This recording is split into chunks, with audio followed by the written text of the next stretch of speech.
Assalamualaikum warahmatullahi wabarakatuh. Kembali lagi kawan di Legenda Catur Dunia.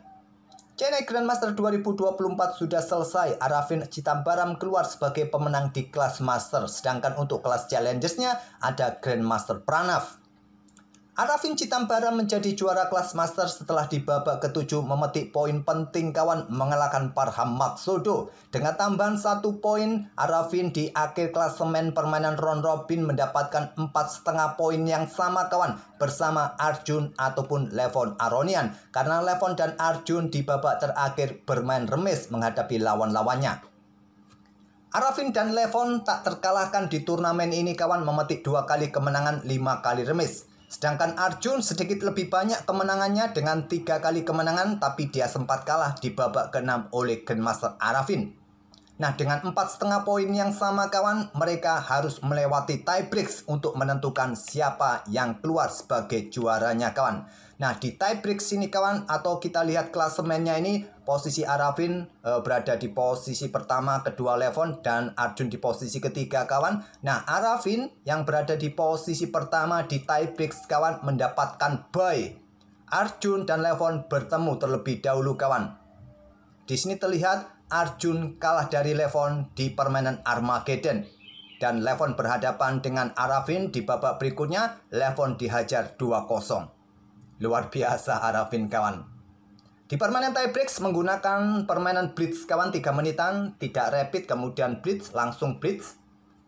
Nah, di sini kita lihat tadi Levon mengalahkan Arjun lewat Armageddon kawan. Walaupun berakhir miss tapi Levon pegang hitam. Ya, diuntungkan kawan. Oke, game yang akan kita otak-atik ini tentu permainan dari sang pemenang ya, yaitu Arafin Chitambaram menghadapi Levon di permainan tiebreaks kedua. Langsung ke papan analisisnya. Di game pertama saat pegang hitam, Levon kalah. Mau tidak mau pada game kedua ini dia harus bisa menang untuk memaksa ke Armageddon. Nah, Levon bermain dengan pembukaan Italia, direspon dengan Giojo Piano Gajah C5. Kuda C3, pilihan Levon. Kalau pilihan utamanya kan pion C3, rokade ya. Ya, kuda C3 ini masih cukup umum.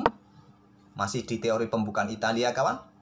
Kuda F6, baru pion D3, pion H6 kawan, diikuti gajah E3.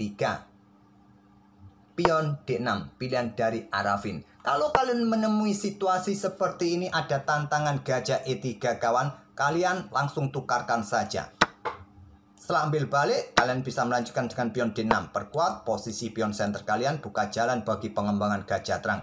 Mungkin putih dengan doublenya pion di lajur E dimanfaatkan dengan dobrak petak pusat dengan pion D4.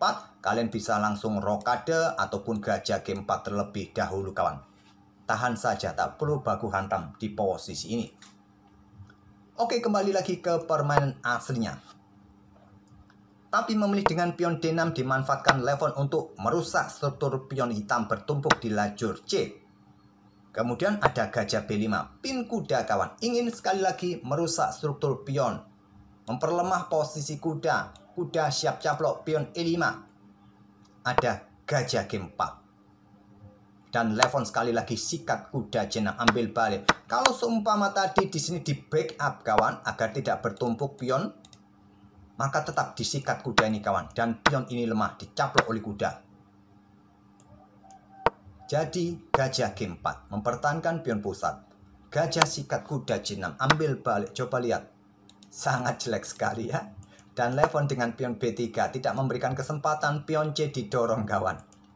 Rokade pendek, kuda D7. Perkuat posisi pion. Karena kemungkinan ada serangan yang bisa mengusir gajah dan kuda bisa caplok pion E5. Persiapan juga mungkin bermain dengan pion F. Pion H3, gajah H5, ada menteri E2, benteng E8. Perkuat posisi pion, kuda juga siap beraksi kembali.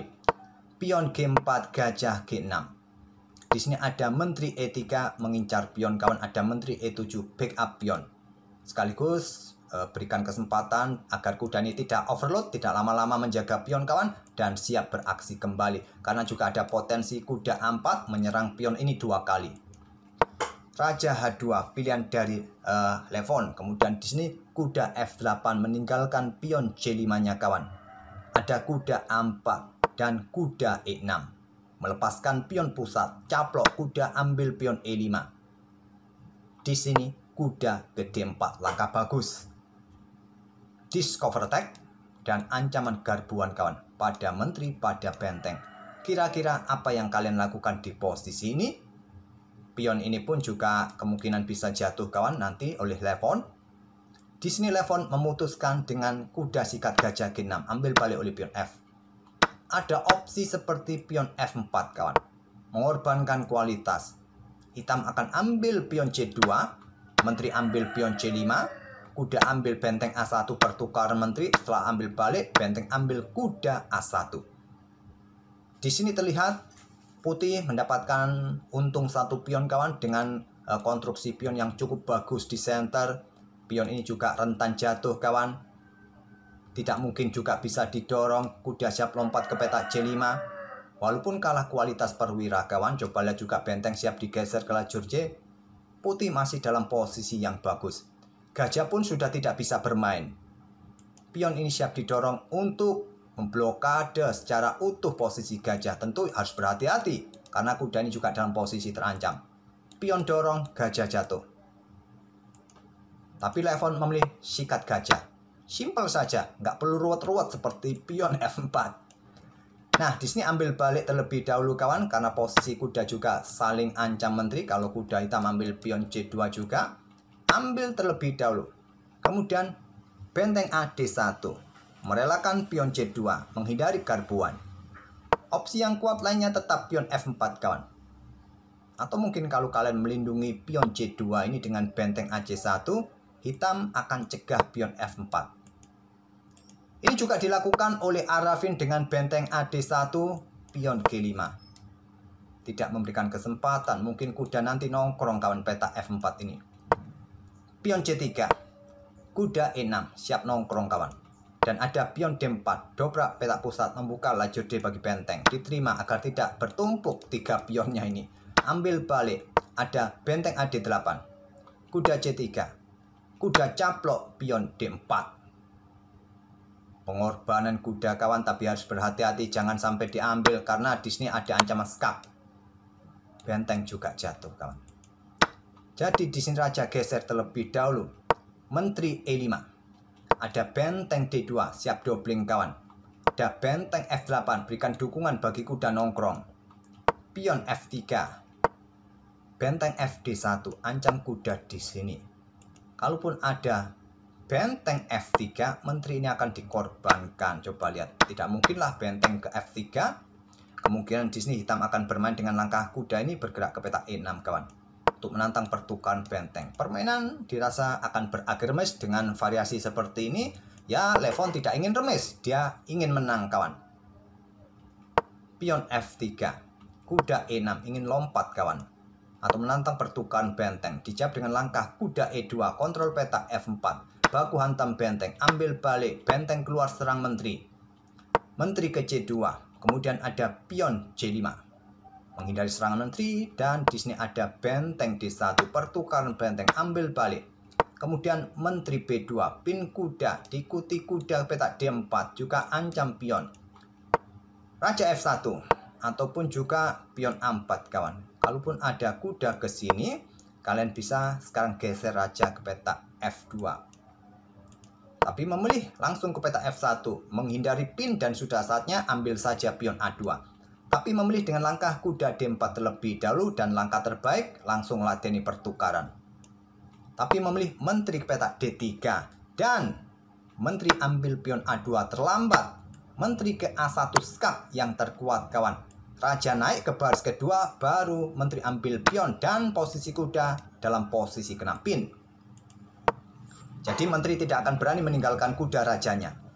Tapi memilih ambil pion A2 terlebih dahulu dan sudah saatnya melakukan pertukaran. Dalam posisi yang remis nanti permainan kawan. Tapi Levon sekali lagi tidak mau. Keluar menyerang menteri C4 skak, raja H7, kemudian dorong pion untuk cepat promosi. Kuda pukul kuda, ambil balik, baru dorong pion kawan, ataupun menteri ke sentral ke petak D5.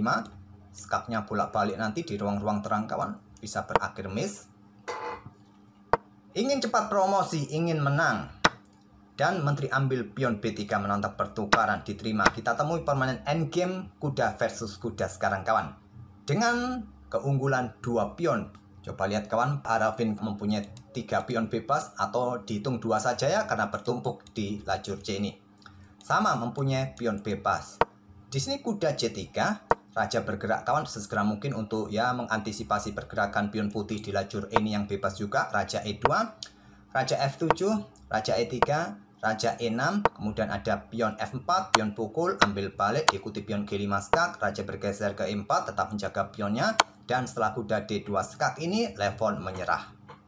Karena pion ini jatuh kawan, anggap contoh kalian dekati kuda ini, ya kuda lakukan skak, pion jatuh. Kalau kalian bergerak mendekati lewat petak terang kawan, kuda ini akan ke petak F3, tetap jatuh ya. Dan tidak bisa kalian backup lagi, kalian kejar pion yang di sini. Mungkin kuda akan ke petak G1, tertarik untuk caplok pion ini terlebih dahulu kawan, meloloskan pion yang di sebelah kanan. Repot, sudah kalah banyak pion, tak perlu kita lanjut lagi. Oke, sekali lagi selamat buat Grandmaster Arafin Citambaram yang menjadi juara Chennai Grandmaster 2024, Grandmaster yang masih berusia 25 tahun kawan.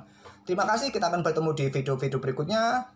2 hari lagi juga akan ada turnamen Rapid dan Blitz Tata Steel India kawan, ada Magnus Carlsen juga di situ, ada Daniel Dubov, pastinya akan sangat seru kawan. Wesley So juga ada di situ dan tentu saja ditemani oleh pecatur-pecatur Pridavan lainnya. Terima kasih. Wassalamualaikum warahmatullahi wabarakatuh.